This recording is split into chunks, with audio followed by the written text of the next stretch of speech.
नारद के मुंह पे नारद जैसी बात कही। बड़ा अच्छा किया नारद तुमने जो कामदेव जीत लिया, और महात्मा के लिए कौन सी छोटी बात है कामदेव को जीतना है।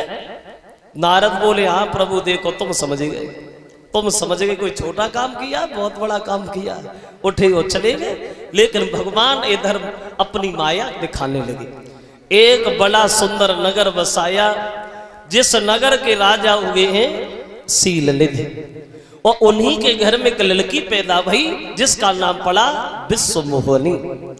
अब घमंड दूर करने को, अब लड़की जवान हो गई, और जब लड़की जवान हो गई तो शीलनिधि ने अपनी बेटी का किया स्वयंवर। स्वयंवर, लड़की अपने पति को स्वयं ही बरे, उसे कहते थे स्वयंवर। और गंधर्व विवाह किसे कहते हैं? बोले गंधर्व विवाह उसे कहते हैं जिसे आजकल कहते हैं लव मैरिज, प्यार में शादी। उससे पहले गंधर्व विवाह कहा जाता था। तो शीलनिधि ने किया स्वयंवर। उस स्वयंवर से ज्यादा नहीं, मात्र 2 दिन पहले ही नारद वहीं से निकलते हुए गए। तो देखा कि नगर बड़ा बढ़िया है, चलो राजा से भेंट करें। अब नारद को चिन्ह कहाँ है, अब पहुंच गए शीलनिधि से मिले। तो शीलनिधि ने बड़ा सम्मान किया। आइए बाबा जी, बड़े अच्छे समय पे आना हुआ है आपका। कल परसों हमारी बेटी की शादी है, अब आप आई गए हो, तो क्या हमारी बेटी का भविष्य बता सकते हो? नारद बोले बिल्कुल पागल, बुद्धि खराब है तेरी, सुना नहीं तूने मेरे बारे में, बच्चा बच्चा जानता है, मुझसे बड़ा कोई विद्वान है क्या? और जब हम कामदेव को जीत सकते तो क्या दिन दिशा नहीं बता सकते? अरे बुला लड़की को, अभी बता रहा हूं। उधर से विश्वमोहिनी को बुलाया, लेकिन कैसी थी वो भगवान की माया। पर लड़की इतनी सुंदर थी, इतनी सुंदर थी, जो नारद लड़की की चेहरा की तरफ देखा तो पलक चलाने का ध्यान ही भूल गए, चेहरा पे चकोर बन गए। सोचे लगे परमात्मा इस लड़की की भाग्य रेखा बड़ा सुंदर है, इसकी शादी जिससे भी होगी वो अमर हो जाएगा और दुनिया भर में उसे कोई हरा नहीं पाएगा। अब मैं महात्मा बन के नहीं जीना चाहते, अब मैं तो शादी करेंगे। वो शादी करेंगे तो इसी लड़की से करेंगे, वो इस लड़की से शादी नहीं भाई तो हम जिंदगी में जिएंगे नहीं, क्योंकि हम बाल ब्रह्मचारी हैं। कौन बताए भविष्य की बातें? अब नारद अपने भविष्य में घूम गए। ऐसा ही नहीं भक्तों, तो छोड़ कर हाथ बेटी का नारद चले, वो दिल में बातें छुपी की छुपी रे।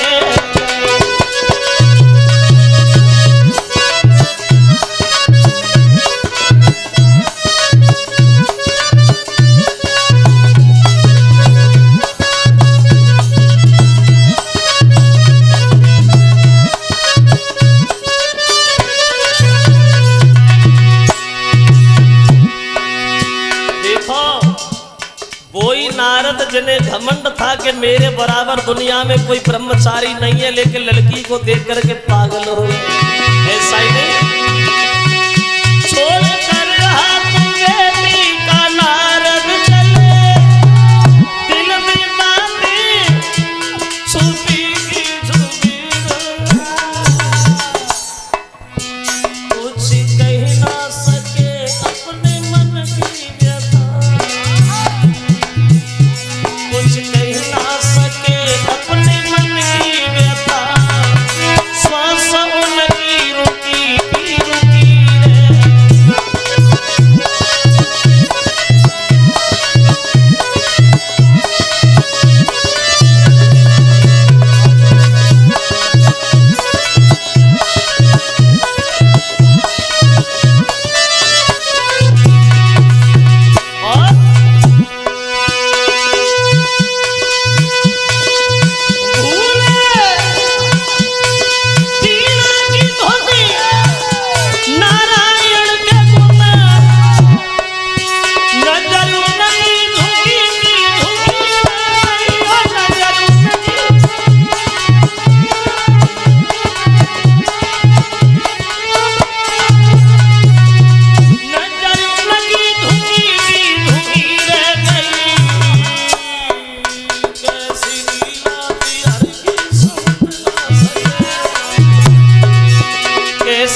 मतलब है तो लड़की के सौंदर्य को निहार करके नारद पागल हो गए। सोचे लगे परमात्मा मैं इतना सुंदर नहीं जो लड़की देखते ही देखते मेरी गर्दन में जयमाला डाले, वो इतना वक्त नहीं जो मैं तपस्या करके सुंदर बन जाए। मात्र 2 दिन बचे हैं, वो करे तो करे क्या। बड़े परेशान नारद मन में विचार करते हैं, अब दिन में पड़े न छे न रात को नींद न आती है।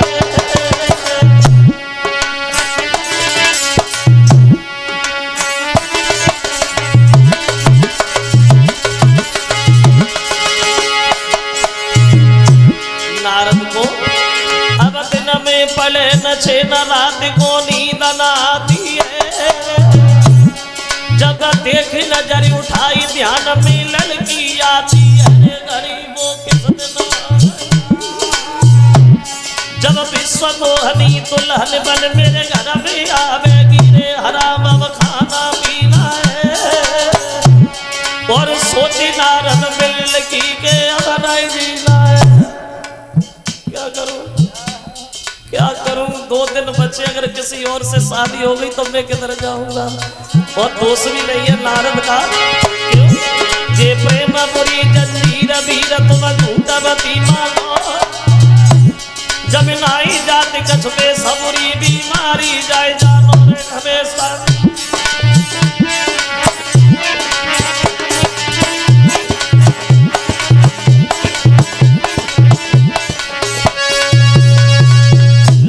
देख के नारद बड़े व्याकुल हो रहे हैं। मैं इतना सुंदर नहीं जो लड़की देखते ही देखते मेरी गर्दन में जयमाला डाले, वो इतना वक्त नहीं जो मैं तपस्या करके सुंदर बने। मात्र 2 दिन बचे, करें तो करें क्या। अब तो नारद बड़े व्याकुल हैं, बड़े परेशान हैं। अब नारद के दिल में आया चलो भगवान के पास चलते और भगवान से रूप मांगेंगे और उनसे कहेंगे आप मुझे सुंदर बना दो। अब नारद ने मन में सोचा अगर भगवान के पास चलोगे तो बड़ा देर लगेगी, चलो भगवान को ही बुला लेते हैं। अब भगवान का ध्यान किया, पहुंच गए नारद के सामने भगवान। और जो भगवान को नारद ने देखा तो नारद दोनों हाथ जोड़ के खड़े हो गए, प्रभु आज ऐसा कोई काम करो जो काम मेरे हित में हो। जय विधि होए ना तहित मोरा, ऐसा काम कर दो जो काम मेरे हित में हो। भगवान बोले वही होगा जो तुम कहोगे, क्या करें। तो नारद जी बोले महाराज आप हमें सुंदर बना दो, वो इतना सुंदर बना दो, इतना सुंदर बना दो, इतना सुंदर बना दो जो भी मेरी ओर देखे वो देखता ही रह जाए। क्या? हाँ हम सुंदर बनना चाहते। भगवान बोले ये कौन सी बड़ी बात है, हम तुम्हें सुंदर बना रहे। अब नारद ने भगवान सुंदर बनाने लगे नारद को। अब इतना सुंदर बनाया, इतना सुंदर बनाया, शरीर तो सुंदर बना दिया लेकिन चेहरा बंदर का बना दिया। शरीर सुंदर और चेहरा बंदर का। अब तो शरीर को देख देख के नारद बड़े खुश हो रहे। अब तो शादी होगी, जरूर होगी। जैसे ही हम स्वयंवर में जाएंगे लड़की मुझे देखेगी, भागेगी, लोग पकड़ेंगे फिर भी नहीं मानेगी और भाग करके मेरी गर्दन में जयमाला डाल देंगे, लोग तरसते रह जाएंगे। नारद शादी करके धीरे से निकले आएंगे। अब शरीर दिखाई दे रहा, चेहरा दिखाई नहीं दे रहा। अब पहुंचेंगे ना, दरबार लगा है, स्वयंवर है, सबसे ऊंचे से सिंहासन पर नारद विराजमान हुए। लोग हमें ही देखे कि हम सुंदर कितने। शंकर जी के 2 गढ़ घूम रहे थे ब्राह्मण बन के दरबार में। नारद की तरफ देखा तो एक दूसरे से बातें करने लगे, भैया आज नारद बड़े सुंदर दिखाई दे रहे। अब तो नारद को और ज्यादा घमंड, खड़े हो गए, देखो हमें देखो हम सुंदर कितने। तब तक बह लड़की विश्व मोहिनी जयमाला लेकर के दरबार में पहुंच गई। और जो लड़की को नारद ने देखा उठे और लड़की के सामने जाके खड़े हो गए और अपनी गर्दन आगे बढ़ा दी। एक बार नारद को लड़की ने देखा, दोबारा मुड़ के ही नहीं देखा। अब नारद को ऐसा लगता था जैसे मान उनका कोई कलेजा निकाले लिए जा रहा है। ऐसा लगता था कि दौलत से भरा हुआ भंडार कोई छीने लिए जा रहा है। लड़की आती है घूम के नारद सामने, लेकिन उसने देखा ही नहीं। राजा के रूप में भगवान भी बैठे हैं वहां। तो लड़की आगे बढ़ी और भगवान के गर्दन में जयमाला डाल दी। और जो भगवान के गर्दन में जयमाला डाली, नारद को क्रोध आ गया, गुस्सा आ गया। पागल है ये लड़की। भगवान ने इसे रूप तो दे दिया, लेकिन बुद्धि देना भूल गया, बुद्धि नहीं दी।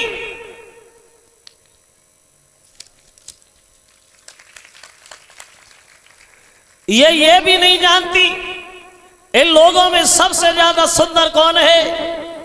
अरे हमें देखो, हमारी तंदुरुस्ती देखो, और तुम लोग देख क्या रहे हो।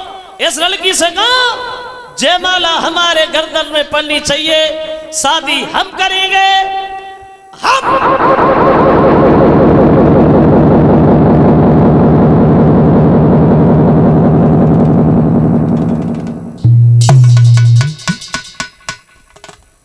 तब हरिगन बोले मुस्काई, और निज मन मुकुट विलोक हो जाई। शंकर जी के दोनों गल हंसने लगे, कहने लगे वैसे भूल हो गई नारद लड़की से, जयमाला तो तुम्हारी पड़नी चाहिए क्योंकि तुम बड़े सुंदर हो, लेकिन तुमने अपना चेहरा देखा है। ठहरे हुए पानी में नारद ने झांक करके बंदर जैसा चेहरा देखा तो नारद से रुका नहीं गया। शंकर जी के गलों को श्राप दे दिया, मूर्खा बहुत देर से मजाक कर रहे हो तुम हमारी, तुमने हमें बताया नहीं। हम तुम दोनों को श्राप देते हैं, तुम दोनों राक्षस बनोगे, और आज हम भगवान को भी नहीं छोड़ेंगे, उन्हें भी देखेंगे। अपनी शादी कर ली, दुनिया के लोग कुआरे मर जाओ, आगे बढ़े, बीड़ा उठाया, दूर है गया, बढ़ गए आगे। सामने से देखा भगवान आ रहे, विश्वमोहनी लक्ष्मी जी साथ में हैं, और जैसे ही नारद को देखा तो भगवान आनंद लेने लगे और पूछने लगे कहां जा रहे हैं नारद। कहीं जा रहा हूं। अरे भैया बड़ा गुस्सा में हो, कहां जा रहे? तुम्हारे पास आ रहा था। तुम्हारे क्यों? क्योंकि तुम कपटी हो, कपटी। दूसरे का घर बसते नहीं देख सकते तुम। जिंदगी में पहली बार शादी करने का विचार बना के लिए शादी तुमने नहीं होने दी। तुमने, तुम्हारी बातें, तुम्हारी करा बातें हमें पूछो, कोई नहीं जानता। समुद्र का मंथन किया तुमने, तुमने कराया मंथन, मणि खुद ले गए।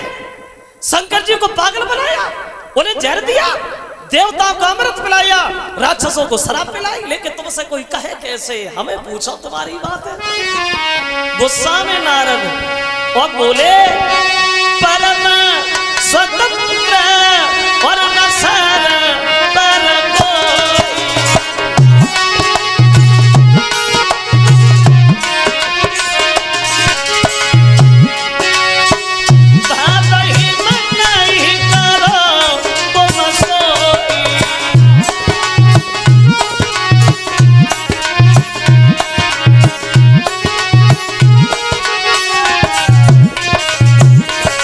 तुम्हारे सर पे तो कोई है ही नहीं, जो मन में आता है वही कर बैठते हो, कोई रोकने वाला नहीं है। लेकिन भले घर बेना दे दिया तुमने। जिस लड़की के पीछे मुझे भोजन अच्छा नहीं लगा, जिस लड़की के पीछे मेरी नींद हराम हो गई, उस लड़की को छीन के तुम ले तो जा रहे, ले जा।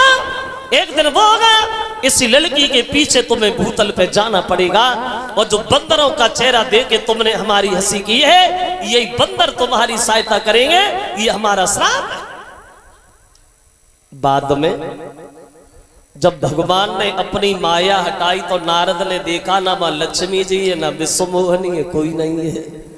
तब नारद को ज्ञान हुआ, पैरों पे गिर पड़े, प्रभु मेरा श्राप झूठ हो जाए, मेरा श्राप खंडित हो जाए, हम शादी नहीं नहीं नहीं, हम तो बाल ब्रह्मचारी हैं। भगवान बोले जो होना था वो हो गया ब्रह्मचारी जी। अगर तुम्हें तकलीफ है, कष्ट है, तो जपो जाए शंकर सतनामा, और हुई है हृदय तुरंत विसनामा। हमें शंकर जी के भक्त बहुत प्यारे हैं, तुम शंकर जी का भजन करो। तो वो विद्वान कहता है विश्व मोहनी सीता बनी है, विष्णु भगवान राम बने हैं, शंकर जी के दोनों गल रावण कुंभकर्ण बने हैं, बंदरों ने राम की सहायता की है, इसलिए श्री राम को भूतल पे आना पड़ा, इसलिए अवतार हुआ था राम का।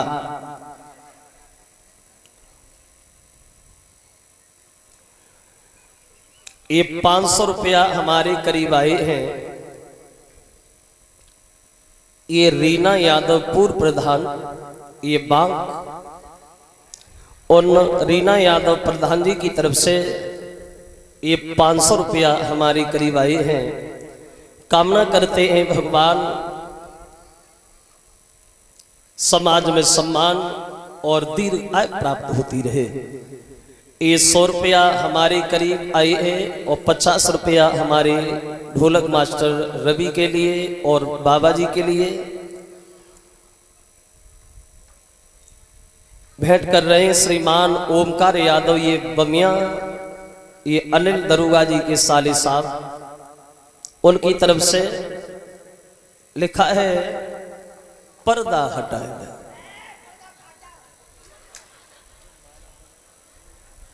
किधर लगी है पर्दा?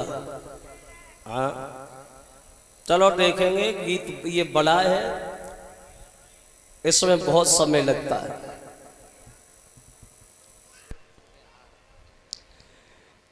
ये 200 रुपए का हार हमारे करीब 50-50 रुपया सभी साथियों को भेंट कर रहे हैं। ये हृदय राम सिंह उनकी तरफ से एक हार और 50-50 रुपया हमारे साथियों के करीब आए। अब छठे दिन चारों भाइयों की छठी रखी गई। फिर इनका नामकरण संस्कार हुआ वहां और रहने लगे हैं अयोध्या में। उधर विश्वामित्र को खबर मिली है कि राम का अवतार हो गया, तो विश्वामित्र सोचते हैं कि हमारा यज्ञ अधूरा पड़ा है, राक्षस पूरा नहीं होने देते। जब राम आई गए, चलो राम से कोई सहायता मांगी जाए। अब ये विश्वामित्र आजमगढ़ से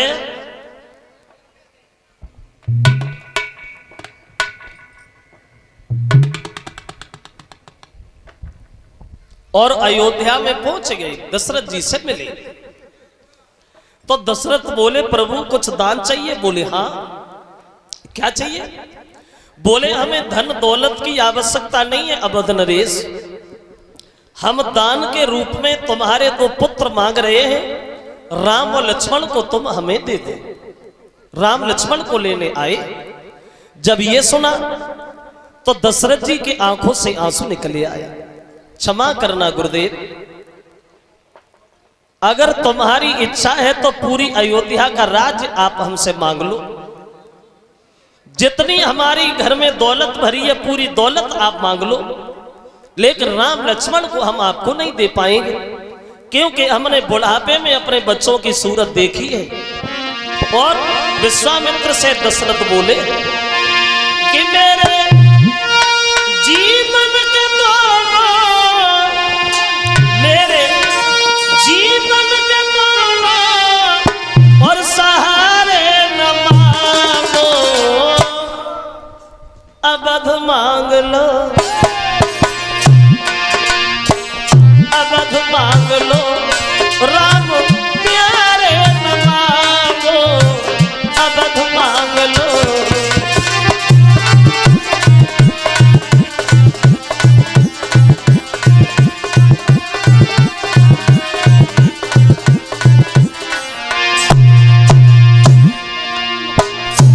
ए महाराज सुनिए, अरे छोटी छोटी पैया पैदल ना चल पाए।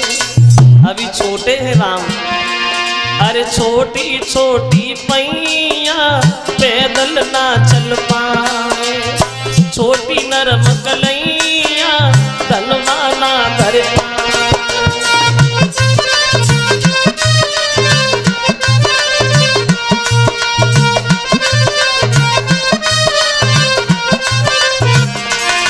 इसलिए मेरी नैया के दोनों, मेरी नैया के दोनों किनारे न मांगो, अवध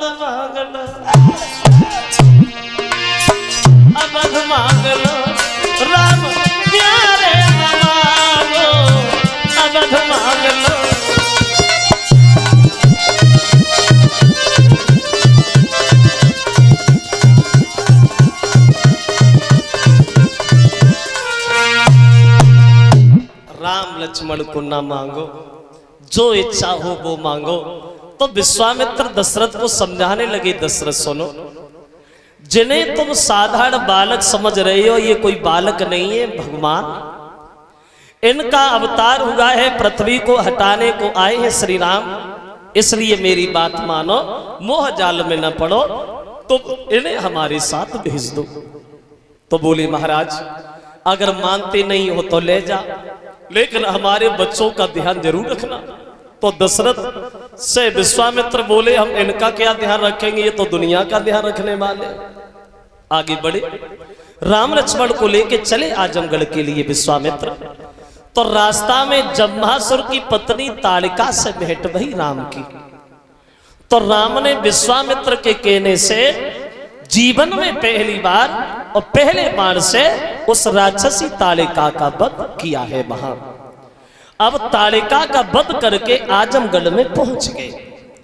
विश्वामित्र यज्ञ शुरू कर देते हैं और राम लक्ष्मण यज्ञ की रक्षा करने के लिए धनुष बाण लेके खड़े हो जाते। और जब यज्ञ शुरू हुआ, स्वाहा स्वाहा की धुन जब राक्षसों के कानों में पड़ी, तो यज्ञ का विध्वंस करने के लिए राक्षस भाग खड़े हुए आजमगढ़ में। तो राम लक्ष्मण तो खड़े ही यज्ञ की रक्षा करने, बोले आओ बड़े, हम तुम्हारे ही तो चक्कर में खड़े हैं, आ जाइए। अब हुआ ऐसा कि स्वाहा स्वाहा की धुन सुन के अब राक्षस सभी उमड़ आए।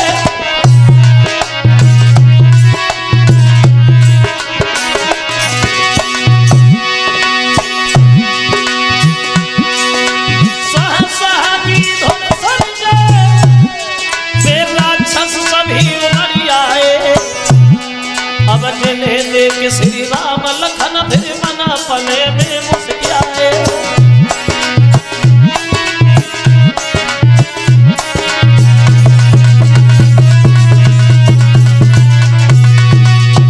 वो दशा बनी पतझड़ के मौसमी जैसे वृक्षों से पत्ता झड़ते हैं, त्यों ही श्री राम के मानन पे राक्षस गिरते हैं।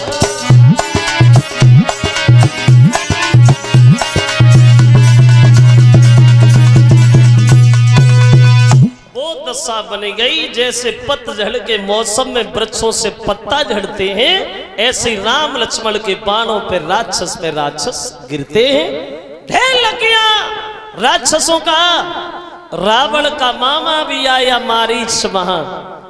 तो उसने देखा ये तो बड़े पहलवान बलवान बहादुर बच्चा, इनसे लड़के जीत नहीं पाओगे, बिना मतलब में मारे जाओगे। तो वो आकाश में उड़ गया। तो राम ने देखा, सोचा भी इसे मारना ठीक नहीं है, हमें इसका काम आगे लेना है। तो उस मारीच के ऐसा मार मारा जो आजमगढ़ से 400 कोस दूर जाके गिरा, हाथ पैर झाड़ करके भाग गया, भलारा जान बची। यज्ञ संपन्न कराया। अब इधर विश्वामित्र का यज्ञ संपन्न करा के और राम लक्ष्मण रहने लगे हैं आजमगढ़ में। राम लक्ष्मण तो आजमगढ़ में रह रहे हैं। और अब इधर देखते हैं थोड़ी देर जनक के घर में। जनक पाठ महिषीय जग जानी और सिया मात के ले जाए बखानी। जनक के घर, ये जनक के पिता थे हर्ष रोमा। और हर्ष रोमा के घर में 3 औरतें थीं, सेभागा, सदा और सर्वदा। इन 3 औरतों से 10 लड़का पैदा हुए थे, जिनमें जनक सबसे बड़े थे। जनक के एक लड़का था जिसका नाम था लक्ष्मी निधि, और इनकी एक लड़की थी जिसका नाम था सीता।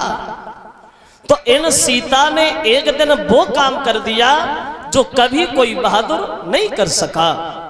कौन सा काम? इन जनक के घर में एक शंकर जी का धनुष रखा था धरोहर में। और ये धनुष इतना वजनीक था, कभी कोई बहादुर इसे हिला नहीं पाया। लेकिन एक दिन सीता ने उस धनुष को उठा लिया। बचपन में 5 साल 5 महीना 7 दिन की उम्र में उठा लिया। ये धनुष दधीच महात्मा की रीढ़ की हड्डी का बना हुआ था, पिना की हड्डी का। और ये धनुष कब बना? बोले ये धनुष तब बना जब एक बार देवताओं के गुरु बृहस्पति देवताओं से नाराज हो गए तो राक्षसों को मौका मिल गया। बोले जब गुरु ही नाराज है तो इनकी सहायता कौन करेगा। तो धावा बोल दिया देवताओं के ऊपर। तो इंद्र ब्रह्मा जी से जाके रोया, बोले प्रभु कुछ उपाय बताओ, राक्षसों भेजे कैसे हो। तो कहने लगे एक काम करो, दधीच महात्मा के पास चले जाओ, उनकी तपस्या करके इतनी हड्डियां शक्तिशाली बन गई हैं जो एक वज्र का काम करेंगी। अगर तुम्हारे मांगने से हड्डियां मिल जाए तो तुम वहां चले जाओ। अब देखो इंद्र अपने मतलब को हल करने के लिए राजा से भिखारी बन गया, अपने मतलब को हल करने। और देखो ये 7 दिन का संसार सिर्फ 7 अक्षरों पर ही टिका है, अपना मतलब, अपना मतलब। जब तक हमारा तुमसे मतलब है तब तक पीछे पीछे घूमेंगे, और जब मतलब निकल जाए तुम अपई घर है, हम अपई घर है, हमें क्या करना है। एक कवि कहता है, अरे मतलब के बिना कोई ना किसी का है प्यारा, मतलब के बिना।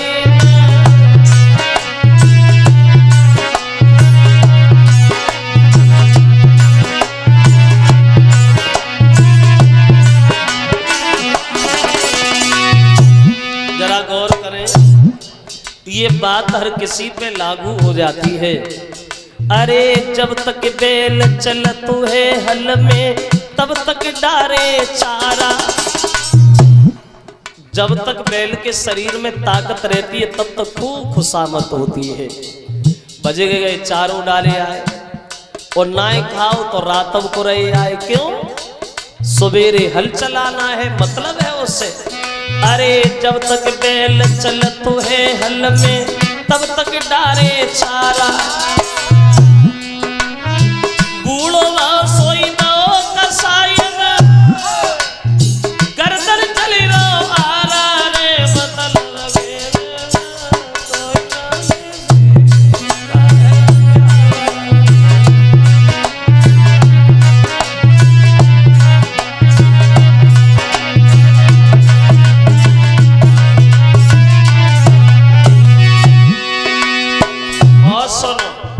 बहु सास से कहे डुकरिया और दे दी जब करारा। क्यों? का मतलब की नहीं का करने कुआ में न गिर जा। अरे बहु सास से कहे डुकरिया दे दी जब करारा। बच्चा तक मेरो नाई खिलावे मेरो खून चूसन हारा रे, मतलब मेरे कोई ना किसी का है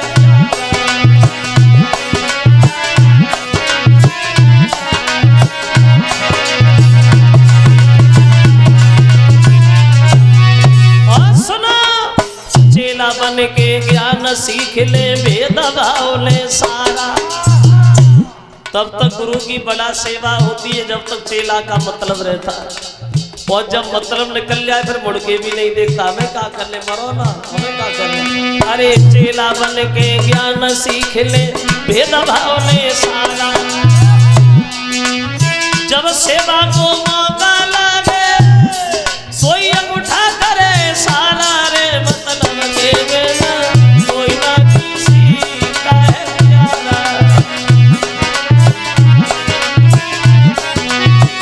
इसलिए अब सोच समझ ले बंदे मन में करो विचारा। अरे अब हम सोच समझ ले बंदे मन में करो विचारा।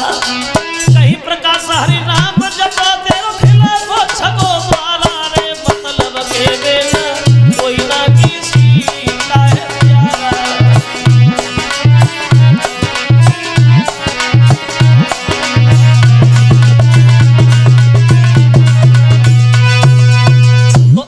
अपने मतलब को हल करने के लिए राजा से भिखारी बन गया और महात्मा दधीच के आश्रम पे पहुंच गया। तो भिखारी बने हुए दधीच ने पहचान लिया, आइए इंद्रदेव, अरे तुम तो राजा हो और राजा होकर के भी भिखारी बन के भिखारी के दरवाजे पे कैसे आए? कोई तो मतलब है, बिना मतलब के नहीं आए। तो इंद्र बोला प्रभु आपने पहचान तो लिया ही है, एक काम करो तुम अपनी हड्डियां हमें दे दो, देवताओं की जान तुम्हारे हित में है, निराश ना भेजना। तो दधीच हंसने लगे, हड्डियां दे दो? ओ बुद्धि खराब है भैया, जब तक हम मरेंगे नहीं तब तक हड्डियां कैसे मिल जाएंगी? और प्राण सबको प्यारे होते, मरना तो कोई चाहता नहीं। इंद्र बोला महाराज निराश न भेजो, बड़ा आस लेके आया हूं। तो देखो हमारे देश के महात्मा त्यागी दधीच को बोले सुना, अगर आस लेके आए हो तो निराश नहीं भेजेंगे इंद्रदेव। हम समाधि खींच रहे हैं और तुम कामधेनु को बुलवा करके हमारे खाल और मांस को चटवा लेना, और खाल मांस जब कुछ ना रहे तो हमारी हड्डियां निकाल करके तो अपने काम में लगा लेना। कलश वाली कन्याएं खड़ी हो जाए, जिन लोगों ने कलश भरे वो आगे आ जाओ। यो कही के ऋषिराज ने और ली समाधि तत्काल, सोई जय जय कही के देवगण बिगमने अस्ति निकाले। वो नई हड्डियन से बने फिर विविध भांति हथियार, वो जिनके ही द्वारा हुआ राक्षस का संहार। उन दधीच महात्मा की हड्डियों से तरह तरह के औजार बनाए गए हैं श्रोता बंधुओं, जिन पे देवताओं पे विजय पाई गई। एक वज्र बना था जो इंद्र को दिया गया था, दो धनुष बने थे, एक धनुष विष्णु भगवान को मिला था और एक धनुष शंकर जी को दिया गया था। और वै शंकर जी का धनुष जनक के घर पे रखा हुआ था, और ये धनुष इतना वजनीक था कभी कोई बहादुर नहीं हिला पाया था। लेकिन एक दिन सीता ने उस धनुष को उठा लिया था। बोले कब उठाया था?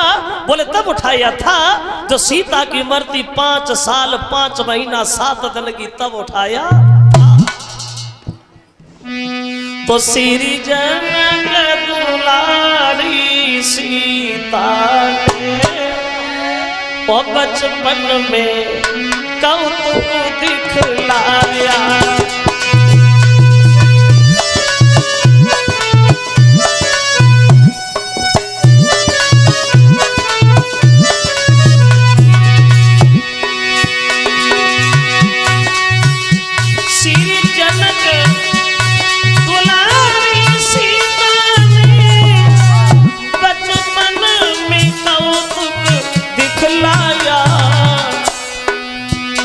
भोले बाबा के धनुमा को एक ही हाथ से उठा लिया।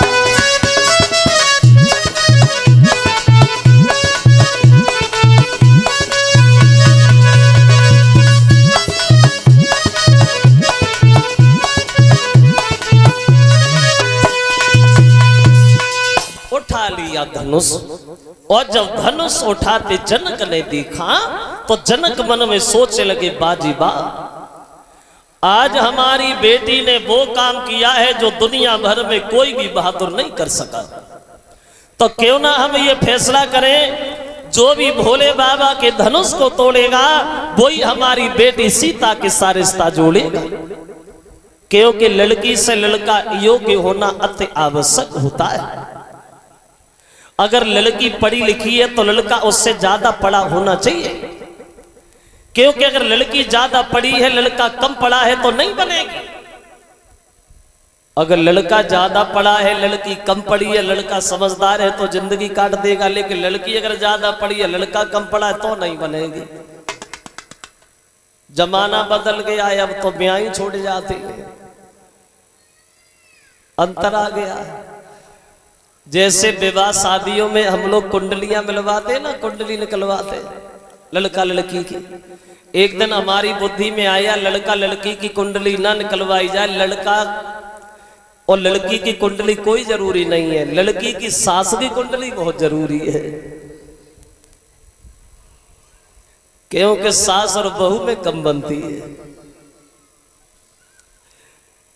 अब जनक ने दरबार में जाकर के सबसे कहा, देखो भैया आज हमारी बेटी ने वो काम किया है जो दुनिया भर में कोई नहीं कर सका। चारों तरफ ये खबर भेज दो, जो भी भोले बाबा के धनुष को तोड़ेगा वही हमारी बेटी सीता के साथ रिश्ता जोड़ेगा। अब ये खबर चारों तरफ भेजी गई है। अब बहादुर लोग भाग खड़े हुए जनकपुर के लिए, धनुष तोड़ने के लिए, सीता जी से रिश्ता जोड़ने के लिए। लंबी भीड़ लग गई। खबर मिली विश्वामित्र को आजमगढ़ में कि सीता का स्वयंवर है। बोले राम यहाँ क्या करोगे, चलो स्वयंवरी देखे आते। बोले चलो कि चलो, और चल दिए। कब चले? कुआर के महीना की शुक्ल पक्ष की द्वादशी वाले दिन चले प्रभु श्री राम। देखिए तो पा करके खबर स्वयंवर श्री जनक राज के धाम चले। अब कुआर शुक्ला द्वादश को, अब कुआर शुक्ला द्वादश को गुरु के संग में श्री राम चले।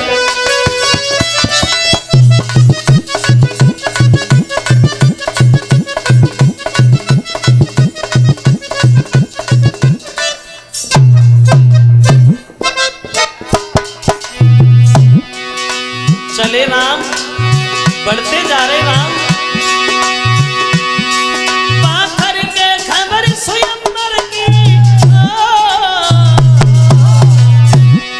पाखर के खबर स्वयंवर की श्री जनक राज के धाम चले।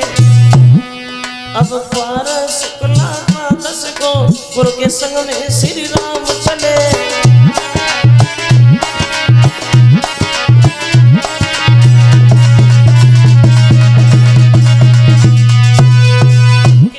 मतलब है तो अब चले हैं प्रभु श्री राम द्वादशी वाले दिन।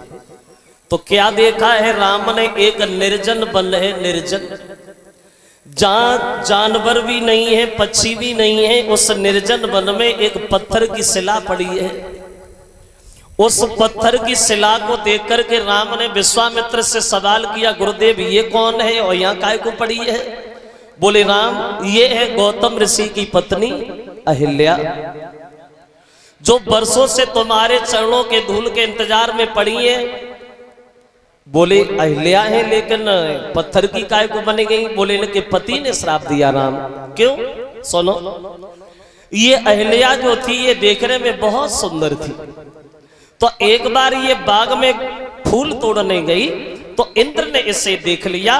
तो अहिल्या को देख करके इंद्र पागल हो गया और मन में सोचने लगा ये तो मेरी पत्नी होनी चाहिए थी, काम आत्मा के चक्कर में पड़ी गई।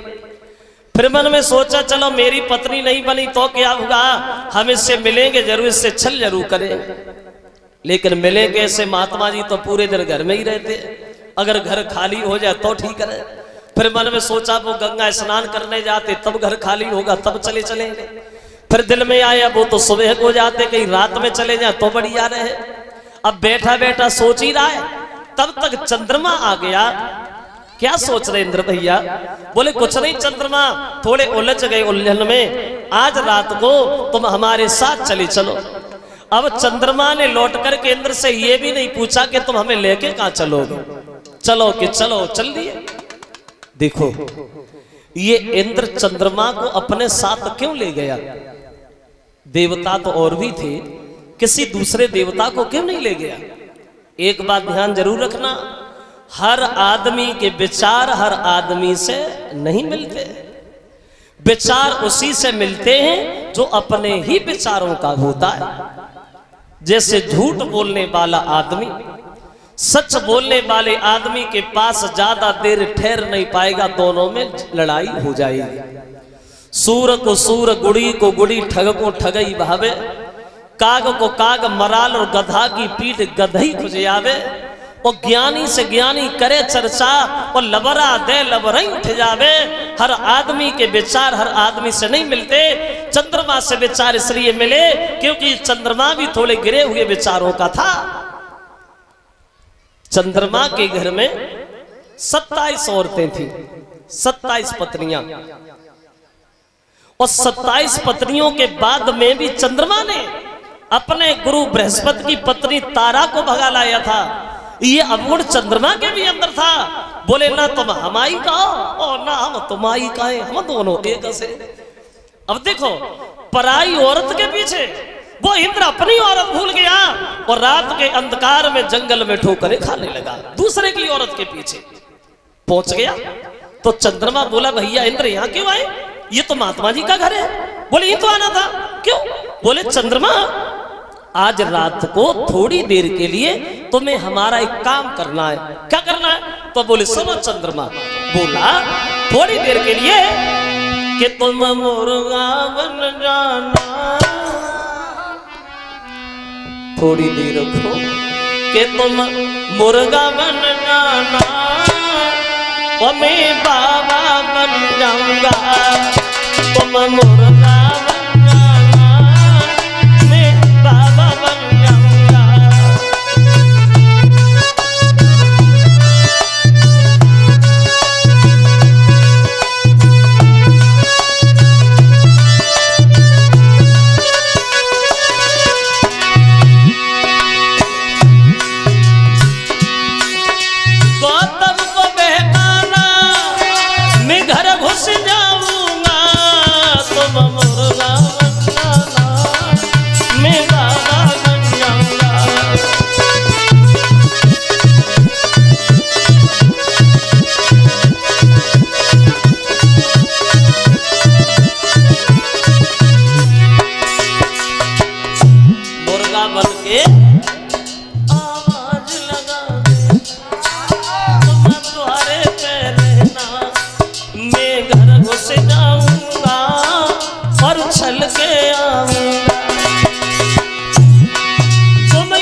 बन के आवाज लगाओगे। महात्मा जी सोचेंगे सवेरा हो गया और वो गंगा नहाने चले जाएंगे और हम अहिल्या से छल करने में सफल हो जाएंगे। कहो कैसी रही? चंद्रमा बोला बड़े चालाक हो, रास्ता बढ़िया खोज लिया, तुम बाबा बनो। बोले हमें क्या दिल लगेगी, तुम मुर्गा बनो। अब चंद्रमा जो है वो मुर्गा बन गया और जब महात्मा जी सो रहे हैं उन्हीं के पास जाके बैठ गया। बैठा रहा हुआ क्या रे हो ना क्या था वहां। अरे बीती आवी रात रे सोई नहीं आवाज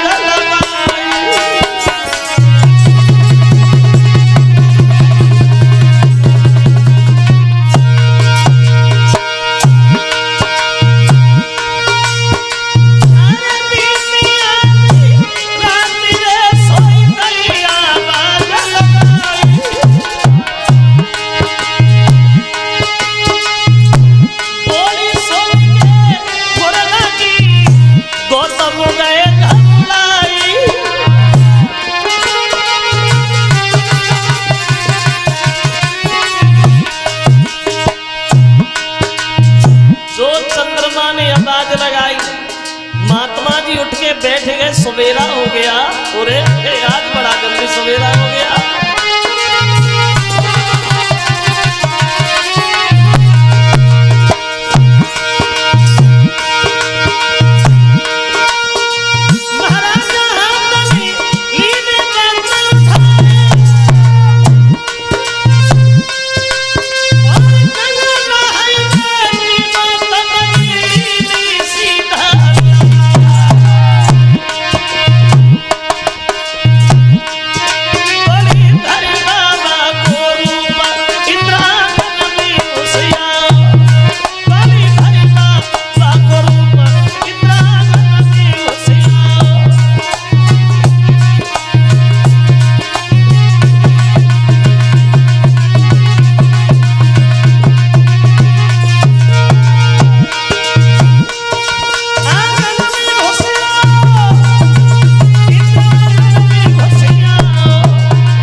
चले गए सवेरा समझ करके गंगा स्नान करने और इंद्र इधर अहिल्या से छल करने में सफल हो गया।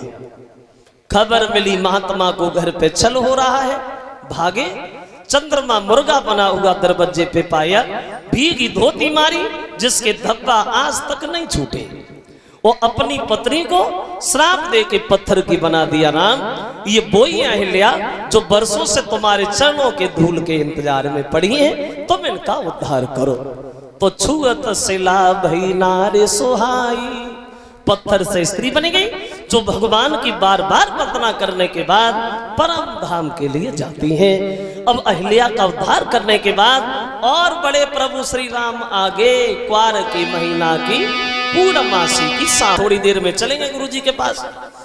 अब इधर राम लक्ष्मण तो बैठे सरोवर के पास, और उधर सीता भी आई उसी दिन मंदिर में पूजा करने।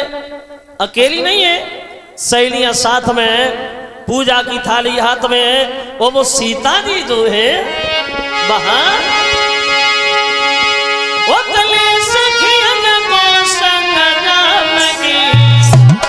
वो फूल बाग में आई, वो बगिया के बीच में बैठे राम लखन को पार।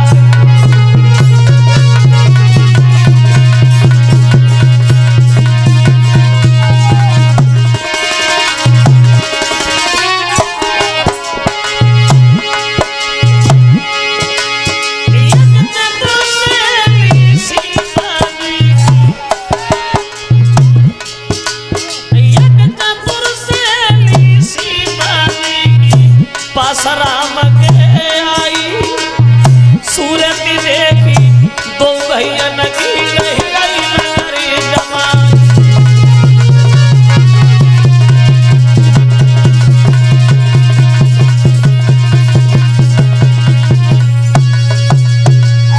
आई मंदिर में सीता पूजा करने, एक सहेली सीता की बिछड़ गई, जब राम लक्ष्मण घूम रहे वहां पहुंच गई। और जब राम लक्ष्मण को देखा तो उन्हीं पर वापस गई और सीता का हाथ पकड़ के बोली, सहेली सीता आज ऐसा लगता है जिनका हम बरसों से नाम लेते आए, ऐसा लगता है जिनका कीर्तन गुणगान करते आए, वही प्रभु श्री राम आज हमारी बगिया में आए। और बोली चला गुइया राम बगिया में आए।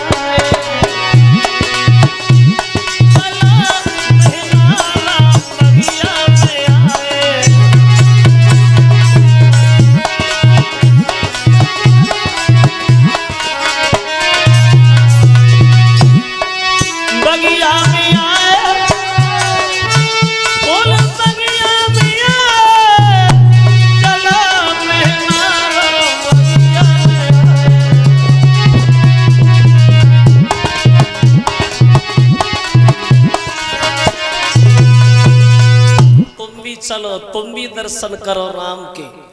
अब चली है सीता, जहां राम लक्ष्मण बैठे हैं वहां। तो राम ने जब सीता की तरफ देखा, सीता ने राम की तरफ देखा, तो हुआ क्या? अरे होना क्या था, जब सीता ने राम को देखा, राम ने सीता को देखा, तो तुलसीदास बीच में बोल पड़े। तुलसीदास कहते हैं कि सी छवि देख राम मति भटकी, और राम छवि देख सिया माती अटकी। सीता ने राम को देखा, राम ने सीता को देखा, तो दोनों की दशा वो हो गई जैसे गूंगा आदमी होता है। गूंगा, तुम गूंगे आदमी को खूब बढ़िया मिठाई खवा, खूब बढ़िया, फिर बात से पूछो भैया तो कैसी लगी, नहीं बता पाएगा। अच्छी लगेगी तो हंस दी, और खराब लगी तो मुंह बिगाड़ जाए, और तुम ही जानो जाए कैसी लगी। तो सीता अपने मन की बात राम से नहीं बोल पाई, और राम अपने दिल की बात सीता से नहीं कह पाए। लक्ष्मण पीछे ही खड़े थे, बोले भैया चलो गुरुजी इंतजार कर रहे हैं। अब राम लक्ष्मण इधर लौट आए और सीता मंदिर में प्रवेश करती हैं। खबर मिली है जनक के राम आए हैं, विश्वामित्र जी आए हैं, लक्ष्मण को लाए हैं। बात खुश गई, पूरी जनकपुरी दिखाई है जो एक नई दुल्हन की तरह सजाई है। अब इधर जहां स्वयंवर है, धनुष रखा है, तो उधर से सीता जी प्रवेश करती हैं जयमाला लेके, इधर से राम प्रवेश करते हैं। तो तुलसीदास एक छोटी सी शंका करते हैं रामायण में। तुलसीदास कहते हैं कि रंग भूमि जब सिया पगुदारी और रूप देख मोहे नर नारी।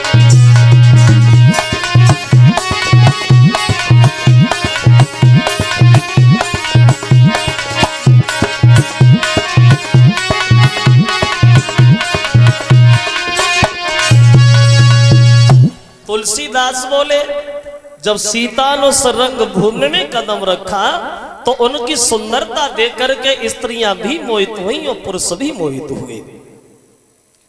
लेकिन दूसरी जगह तुलसीदास रामायण में ये कहते हैं कि मोहन नारी नारी के रूपा और पन्नगार जई रीति अनूपा। स्त्री कभी दूसरी स्त्री को देख के मोहित नहीं होती, तो तुलसीदास इधर ये क्यों कहते हैं कि सीता को देख के स्त्रियां भी मोहित नहीं। अब इसमें कौन सी बात सही है? अब इसमें यही बात सही है, ना तो स्त्री कभी दूसरी स्त्री की अपने मुंह से बड़ाई करे और न कभी बड़ाई सुने, न बड़ाई करे और ना सुने। वैसे तुम तुलसीदास की बात छोड़ो, किसी दिन अपने घर में ही अजवाइश करना, अपनी औरत के पास बैठ गए हो कब दूसरी औरत की बड़ाई करियो, फिर देखो संजा को बिना लड़े रोटी मिल जाए। एक कमी होती है। माता बहने ये न सोचे कि रजनीश हमारी बुराई कर रहे हैं, नहीं, हम बुराई करते नहीं है किसी की, हमारी आदत नहीं है जो हम बुराई करें, और करेंगे भी तो आपके गांव की थोड़ी करेंगे। हमें पता है आपके गांव में ऐसी कोई है ही नहीं, तुम काहे को कहेंगे, कोई नहीं। एक कवि कहता है कि नारी का छू अकल की है मारी,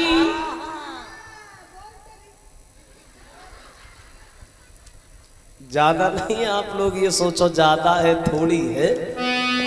अरे नारी का छू अकल की है मारी, वो इनमें अब गुण बहुत है।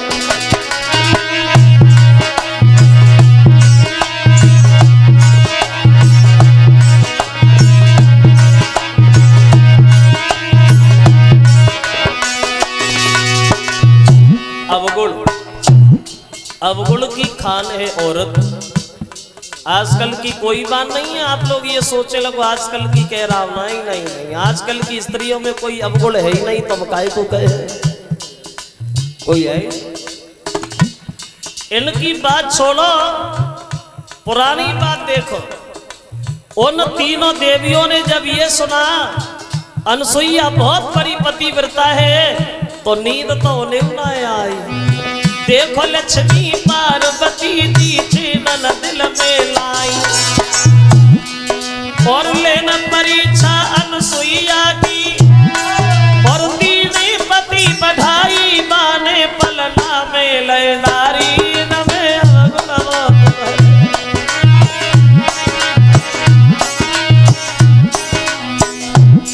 चलो खैर ये बातें छोड़ो। दूसरी बात, स्त्री के होठों पे तो अमृत होता है, लेकिन जीभ में जहर होता है, जहर। एक विद्वान तो ये कहता है कि औरतों को कभी बोलने की अकल नहीं आई। औरत जब कहे तब ऐसी कहे जो मतलब सीधी पार हो जाए। आजकल की बात नहीं, आप लोग ये सोच रहे हो आज, नहीं नहीं नहीं नहीं, आजकल की स्त्री कोई गलत बात कहती नहीं, तो काहे को कहे, कहती नहीं। बहुत रात की अगर दुर्योधन से ये न कहती कि अंधे गंदा हुआ, तो शायद ये महाभारत का युद्ध नहीं होता, तो औरतों को बोलने की अकल नहीं आई। सुनो, एक नहीं कहीं और सुनो। नारी की बात से बड़े बड़े बिगड़ गए, द्रौपदी की बात से दुर्योधन से उजड़ गए, कैकेयी की बात में दशरथ भी मरी गए। देखो श्री राम जी ने वन में भारी दुख से,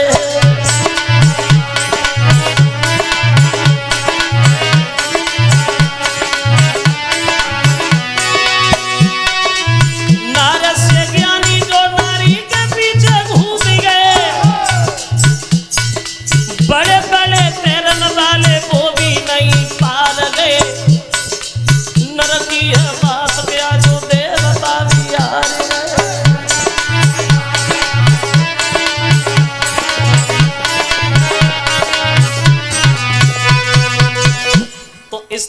सीता को देख के मोहित नहीं भई, बल्कि पगुधारी को देख के मोहित भई।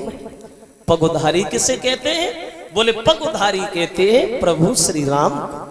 भृगु ने छाती में लात जो मारी, और तब से नाम पड़ो पगुधारी। तो रंग भूमि जब सिय पगुधारी, और रूप दे के मोहे नर नारी। तो सीता को नहीं, राम को देख के। अब क्या हुआ? बहादुर लोग जाते धनुष तोड़ने के लिए, दांती पीस पीस के ताकत दिखाते हैं, फिर लौट आते हैं। धनुष टूटना तो बहुत दूर, वो धनुष किसी के बल से हिला भी नहीं। और जब धनुष नहीं हिला, बाजे बजना बंद हो गए। भरे दरबार में जनक उठ करके खड़े हो गए और चिल्लाने लगे, बहादुरों! आज तो मैं बहादुर कहते हुए भी मुझे बड़ा शर्म आ रही है। लगता है भगवान ने सीता को जन्म तो दे दिया, लेकिन इनकी किस्मत में शादी नहीं लिखी। अगर ये बात हमें पहले पता होती, दुनिया में कोई बहादुर नहीं है तो ये धनुष को तोड़ने का फैसला नहीं करता। चले जाइए अपने अपने घर के लिए। खुले शब्दों में कह रहे, ये पृथ्वी क्षत्रिय से हीन है।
ये पृथ्वी क्षत्रिय से हीन है।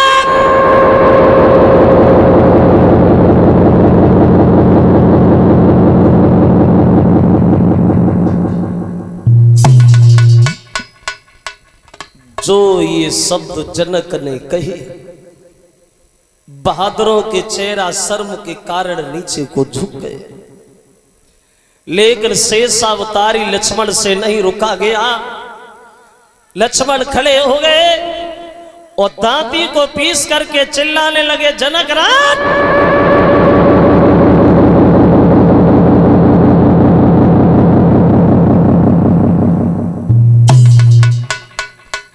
क्या कह रहे हो? ये बात कहने से पहले तुम्हें 1000 बार सोच लेना चाहिए था। ना ये पृथ्वी कभी छत्र सही थी और न है और न कभी भविष्य में होगी। धनुष की बात छोड़ दो, कहलवा दीजिए गुरु विश्वामित्र से। अगर विश्वामित्र कहे तो सारे ब्रह्मांड को गेंद की तरह उछाल के फेंक दो, जनक राज।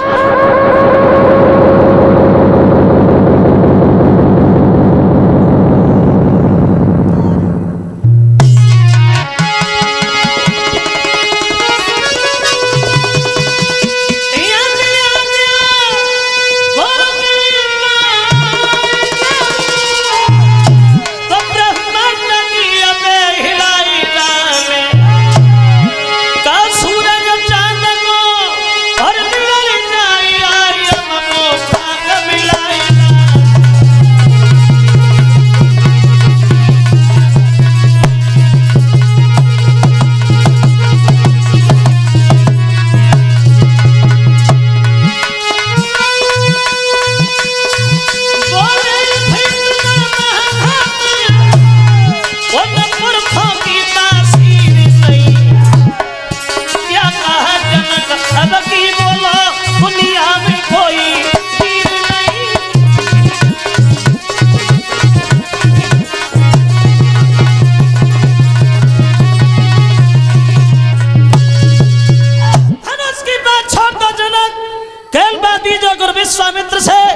सारे ब्रह्मांड को तरह गेंद की तरह उछाल के फेंक दो जनक राज।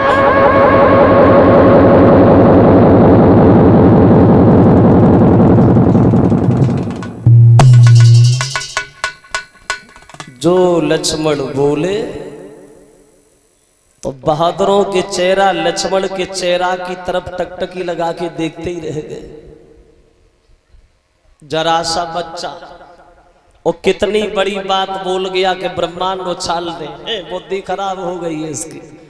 विश्वामित्र बोले लक्ष्मण इधर आओ, ये काम तुम्हारा नहीं है और बीच में ज्यादा बोलते हम इस बात से खुश नहीं है। तो लक्ष्मण कहने लगे माफ करना गुरुदेव, जो बोल गया, लेकिन बहादुर मर सकता है, ऐसे वचन कभी नहीं सुन सकता। अब राम को इशारा दिया है, राम जाओ धनुष तोड़ो और जनक के संताप को दूर करो। अब लगत कार्तिक परिवा वाले दिन राम चले धनुष तोड़ने के लिए। तो 14.5 साल की उम्र में तो बहादुर लोग खूब ताली मार के हंसे। अब चली चिड़िया पाल उठाने जाओ, तुम भी जाओ। जनक की पत्नी सुनैना मन में विचार कर रही है, विश्वामित्र ने हमारी हंसी कराने में कोई कमी तो छोड़ी नहीं। इतने बड़े बड़े बहादुर बेटे, उनसे धनुष हिला नहीं तो राम के कोमल हाथों से टूट कैसे जाएगा। अब सीता ने राम की तरफ देखा, फिर धनुष की तरफ देखा तो मन में सोचने लगी और बोली, हे भगवान शंकर, ये धनुष आपका है, इस धनुष को इतना हल्का कर दो जो प्रभु श्री राम आसानी से उठा सके। फिर सीता ने सोचा कहीं शंकर जी ने टेर सुनी न सुनी, कहीं भांग के नशा में न पड़े हो। अब धनुष से ही दोनों हाथ जोड़े, आप थोड़े से हल्के हो जाइए, थोड़े से हल्के हो जाइए। तो प्रण कठिन पिता का देखते और सीता दिल में घबराती है।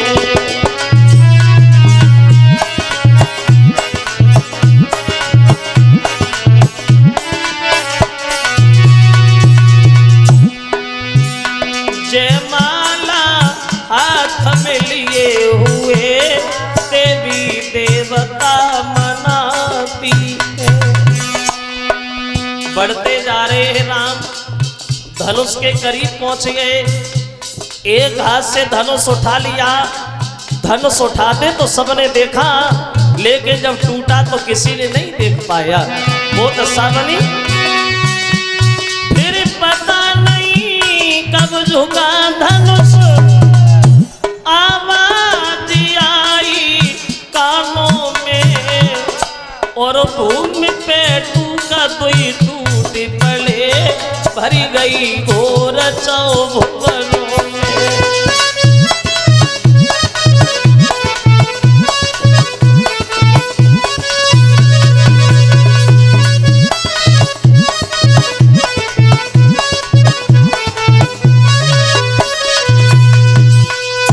एक हाथ से धनुष उठाया, देखा सबने, लेके टूटा तो किसी ने नहीं देख पाया।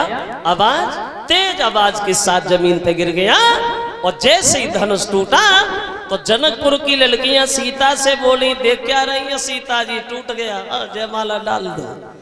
अब सीता जी जयमाला डाले को आगे बढ़ी, लेकिन गर्दन तक पहुंच ही नहीं पा रही, उचक उचक के रह जा रही है, जयमाला डाल ही नहीं पा रही है। उम्र में अंतर था। जब राम ने धनुष तोड़ा था तब राम की उम्र थी 14.5 साल की और सीता की उम्र थी मात्र 6.5 साल की। और जब गर्दन तक नहीं पहुंच पाई तो जनकपुर की लड़कियां राम से अनुरोध करने लगी, राम एक हमारा काम करोगे क्या? तो लड़कियां बोली है राम के जोगी जाइयो, बोली अरे जोगी जाइयो तन कर रघुवीर ओ लली मेरी बारी अरे जोगी जाइयो।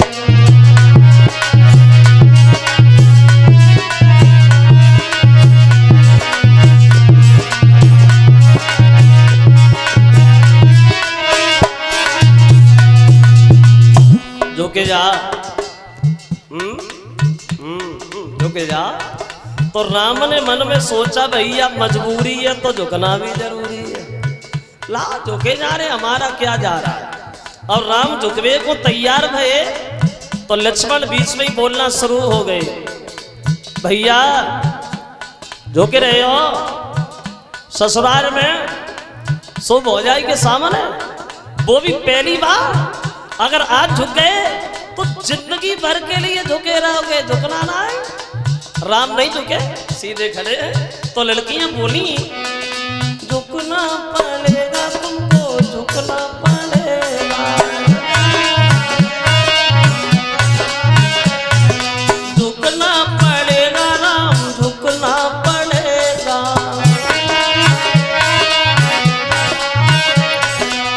वेदों की जइयो लला रघुवीर लली बारी।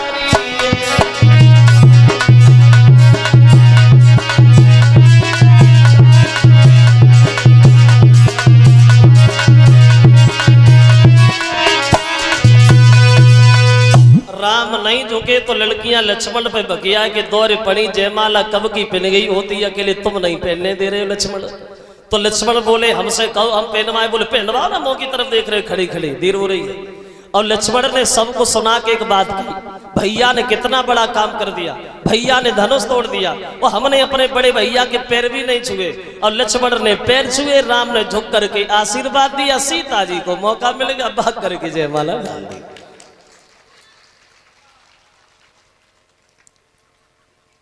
और जनक बड़ा मगन है, खबर भेजी है अयोध्या में कि दशरथ जी बारात लेकर के आ जाएं, राम की शादी होनी है।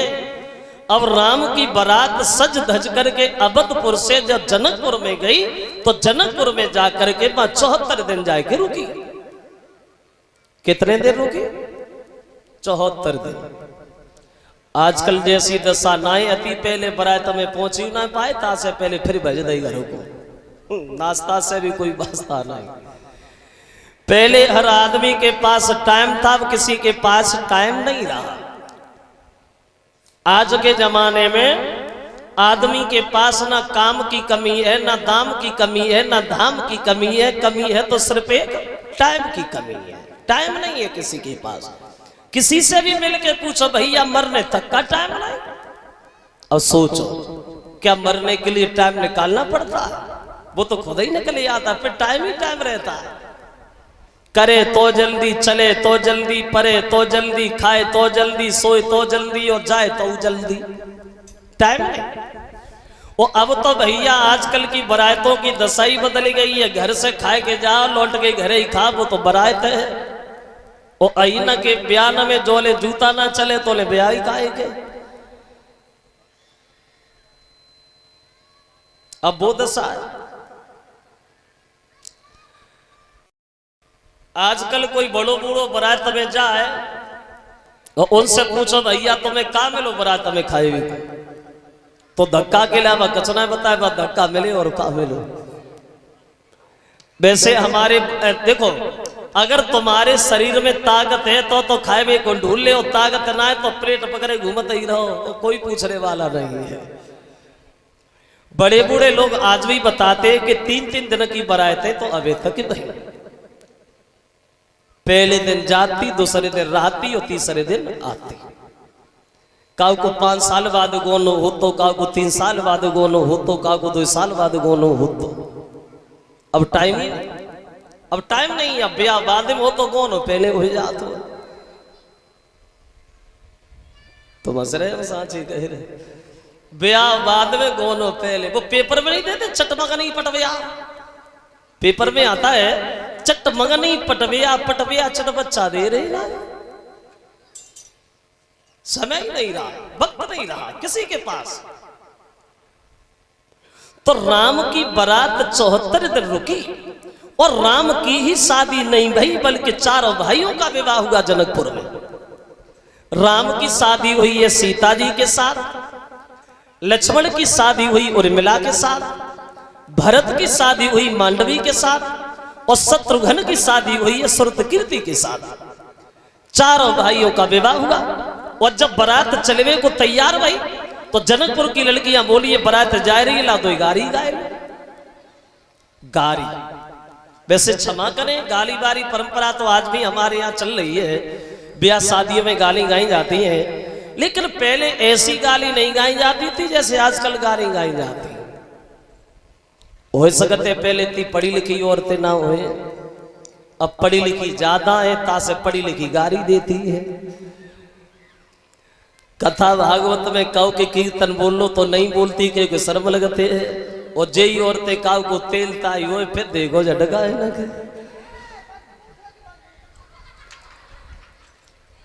इन लोगों को पता ना, कमेंट्री ना घूम जाए, कौन सो चैनल पकड़ ले, कौन से बोलना शुरू हो जाए, गाली देने लगे।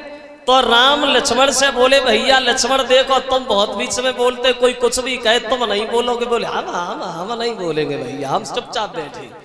अब लड़कियां गाली देने लगी और राम से बोली कि तुमसे नेता आवे मेहमान, ओ हमारे घर विद्या के धनी, तुमसे नेता आवे मेहमान।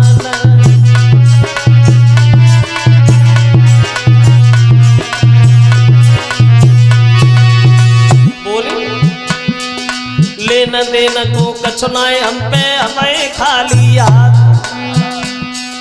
लेन देन को कछुनाई हम पे हमें खाली याद।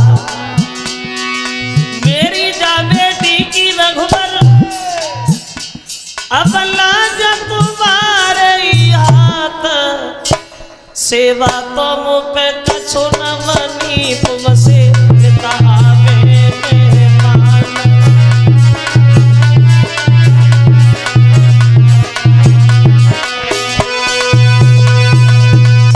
बड़ी बूढ़ी और खड़ी ने बोले रुके जा दो, हमें उगा लेंदे, बोले तुम उगा। अबे बड़ी बूढ़ी जो रहे वे बारात वालों को गाली देती, वही बोली क्या बोली, अरे सारे समाधि के बोली, अरे मेरे समाधि की दुर्बल देह वो अलवेली लागे समाधि दिया, मेरे समाधि की दुर्बल देह।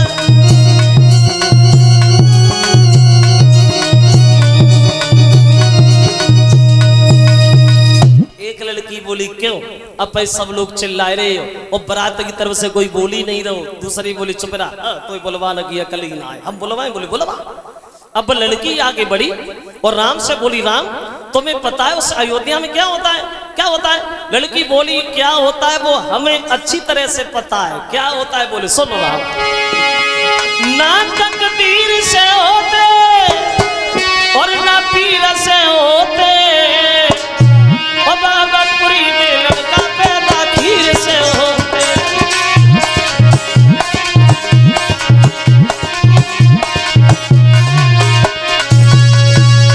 जो जब बात कही लक्ष्मण से नहीं रुका गया। लक्ष्मण धीरे से राम से बोले, भैया वो तो रुको, तो हम सुना जाता। बोले तुम कह ले।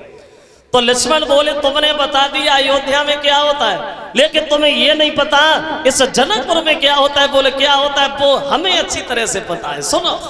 बोले ना चोर करी होती और ना शोर करी होती, और जनकपुरी में लड़की धरती भोर करो।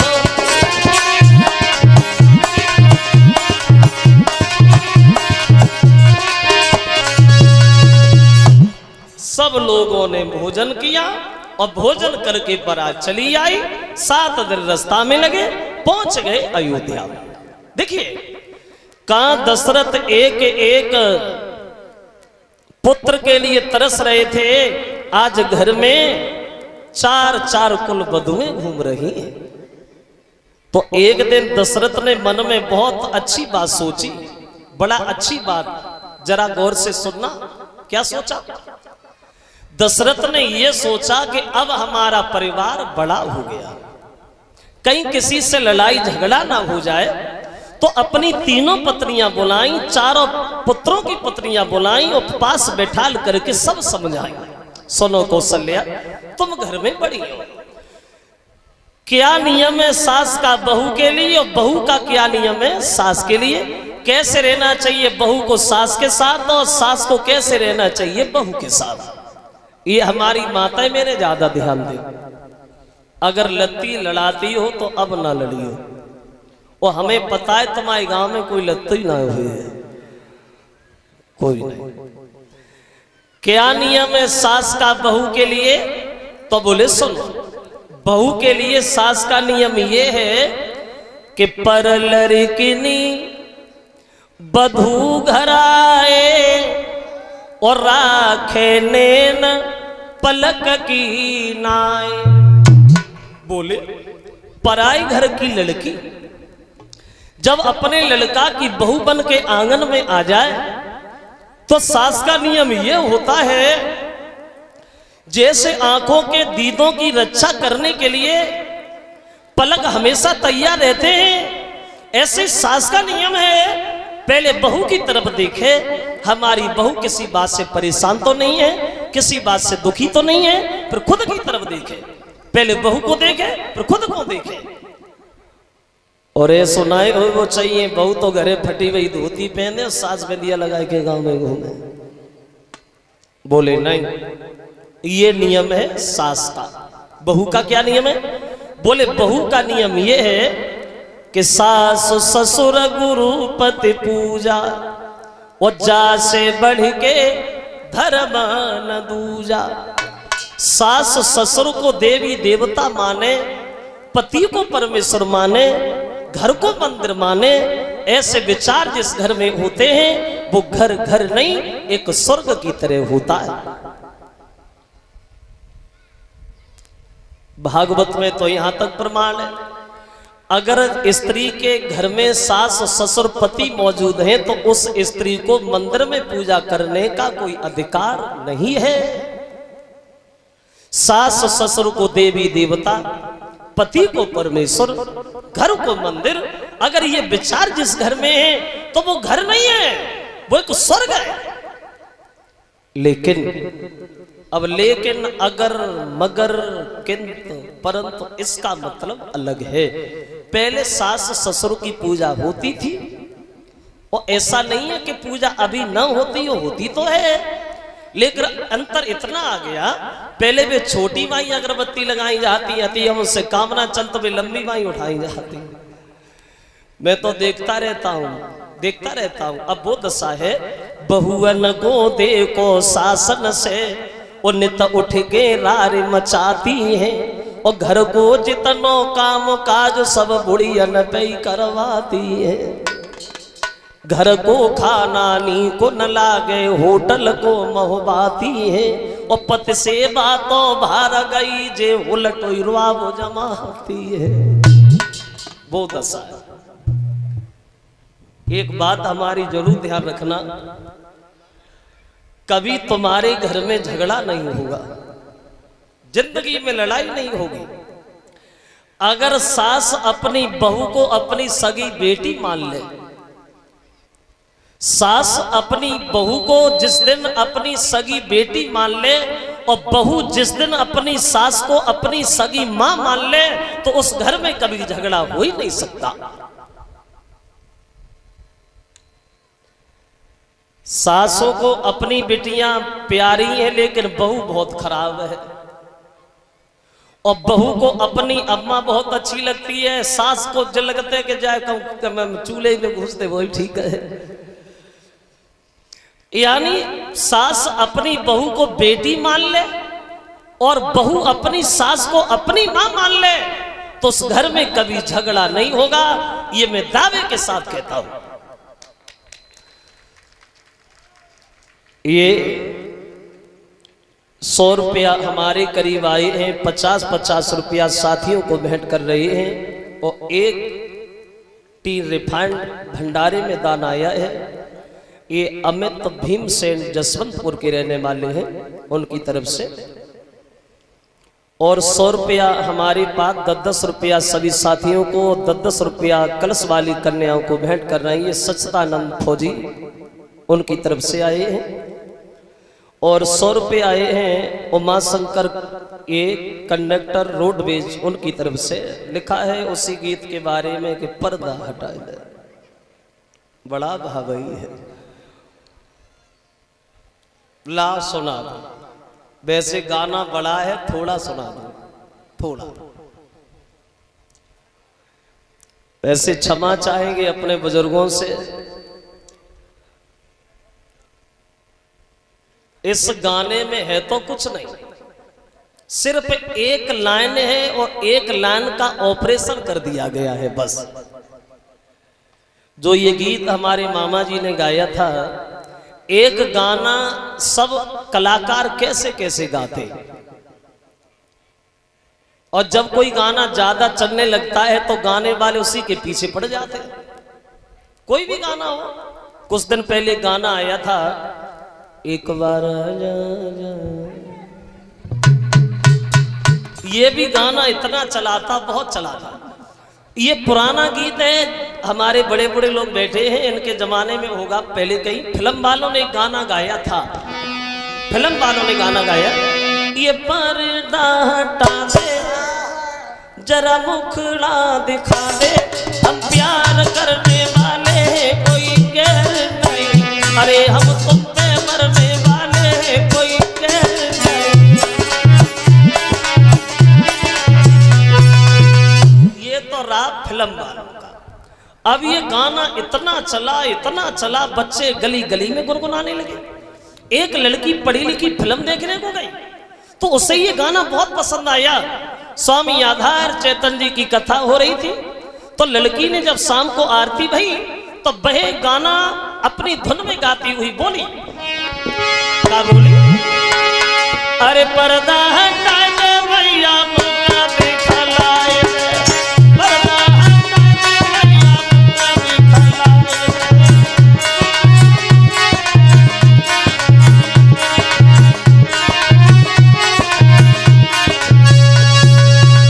जो ये गाना सुना बाबा जी ने कि लड़की गाना तो बहुत अच्छा गाती से, तो हम भी गाएंगे। अब स्वामी आधार चैतन्य जी शाम को प्रोग्राम हुआ और वह गाना उन्हें ध्यान आ गया। अब देखो सब लोग कैसे गाने को धुनते अपनी धुन में। अब कीचक वध की लीला हो रही थी, अब बाबा जी को वही गाना ध्यान आ गया और बोले, देखिए भीम जिस समय पहुंच जाता है द्रौपदी का वेश धारण करके कीचक के पास, और जब कीचक ने देखा तो बोला, और तू जल्दी पर्दा हटाए,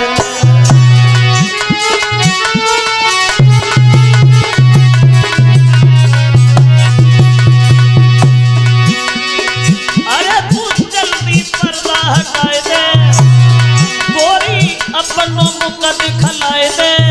क्यों?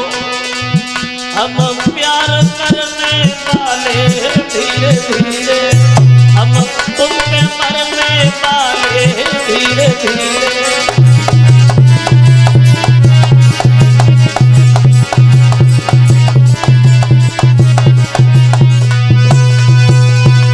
गाना सुना आला सम्राट सुरजन चैतन्य जी, बोले गुरुदेव गाना बहुत अच्छा गाते से, तो हम भी गाएंगे। अब उन्होंने वो गाना लिया और अपनी धुन में धुन दिया और बोले, जिस समय लाखन पहुंच जाते हैं अपनी पत्नी पद्मा के पास, और पद्मा ने जिस समय अपने हृदय सम्राट को आता हुआ देखा है दोस्तों, अरे पकड़ी कलाई पति अपनी की जानिया न मिले ते बैठा,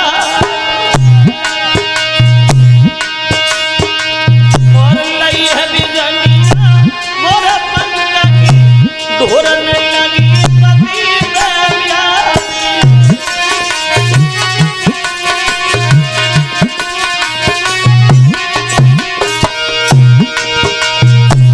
गा रहे थे आला सम्राट भी, अब वही गाना ध्यान आ गया और बोले हैं,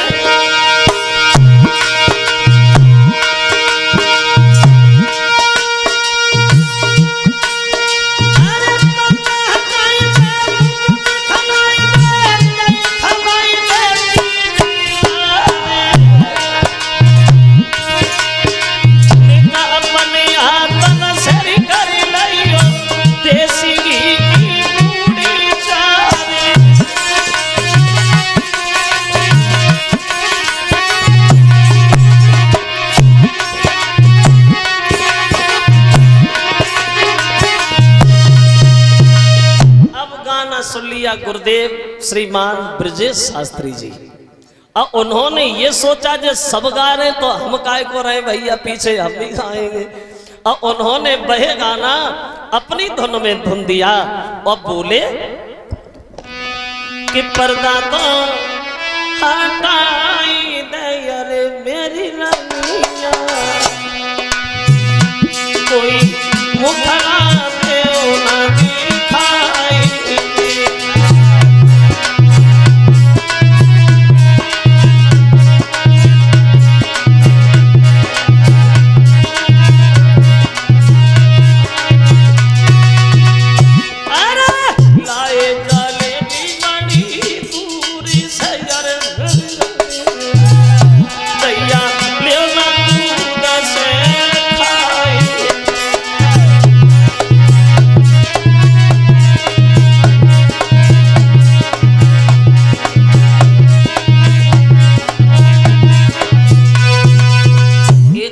सम्राट और थे सरमन बाबू, उन्होंने भी वही गाना लिया। उन्होंने तो रोड से उतार के खड़ंजा पे डाला, खड़ंजा से उठा करके खेत में डाल लिया।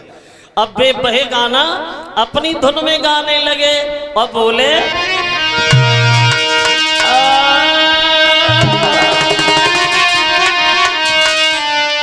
राग वही जम राम बसे और ध्यान वही जो धनी के,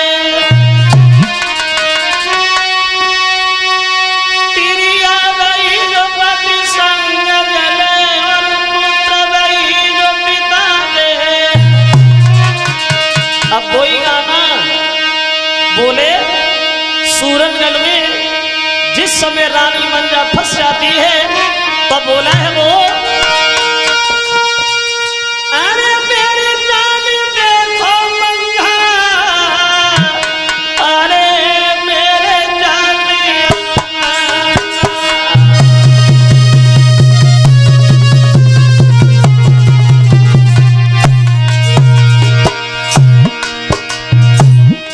अब आ गया ध्यान सरमन बाबू को। अब वह गाना बोले अरे पर्दा हटाई दे रनिया, तो कभी भलाई दया दया रे ताई। महारानी हंस के कह देनी, ठकुरानी हंस के कह देनी आई के भरता।